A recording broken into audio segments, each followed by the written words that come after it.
साथियों, आज हम तत्व ज्ञान की बात कर रहे हैं।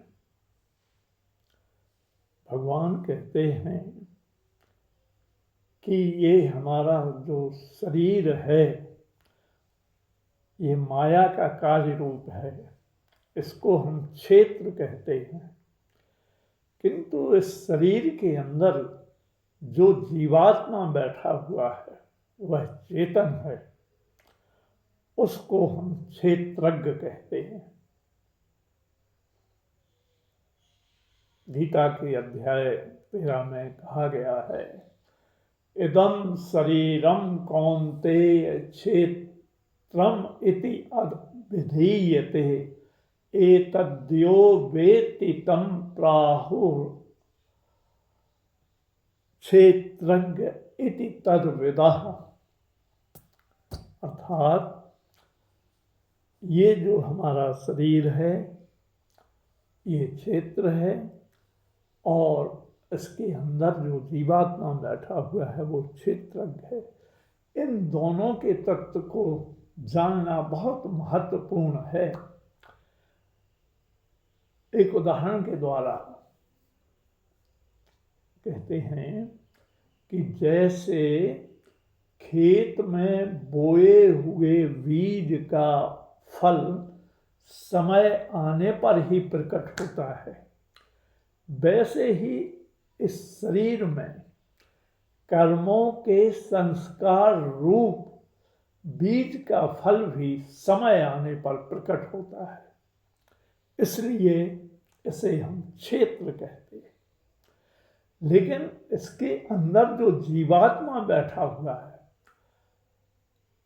वो सनातन है, अर्थात परमात्मा का ही अंश है। गीता के 15वें अध्याय में स्पष्ट किया गया है कि ममे वांसो जीव लोके जीव भूतः सनातनः मनः षष्ठानीन्द्रियाणि प्रकृति स्थानी कर्षति। इस शरीर में ये जीवात्मा कहते हैं मेरा ही अंश है, मेरा ही अंश है। इसका तात्पर्य यह हुआ कि जीवात्मा सनातन है और ये जो क्षेत्र है, ये शरीर जो है जड़ है। जड़ है अर्थात माया का कार्य रूप ये परिणाम है, जिसमें ये कहा जाता है कि ये शरीर क्षणभंगुर है, नाशवान है, जड़ है और अनित्य है।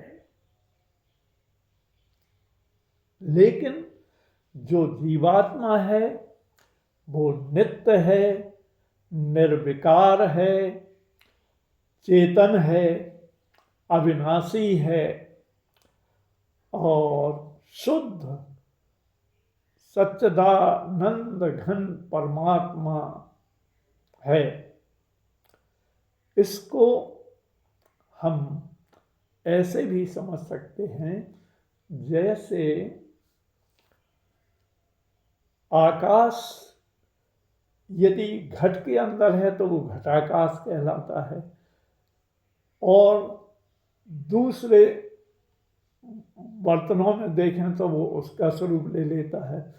इसी तरह से ये जो जीवात्मा है अर्थात सनातन अंश है, ये बैठा तो है सभी शरीरों में, लेकिन वो अलग अलग रूप में जो है प्रकट होता है, अलग अलग रूप में प्रकट होता है।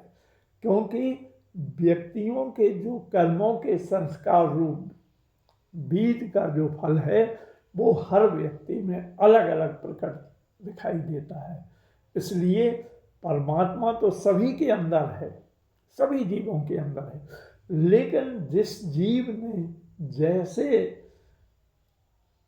कर्म किए हैं उन कर्मों के जो संस्कार रूप बीज हैं उसके अनुसार जो है व्यक्ति को फल मिलता है। इसलिए हमें क्षेत्र और क्षेत्रज्ञ को समझना चाहिए।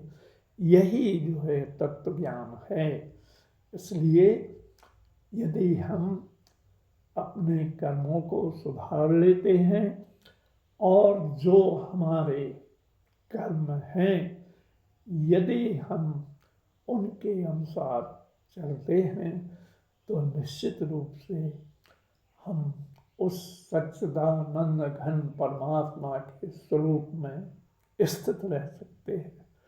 ओम जय श्री कृष्ण।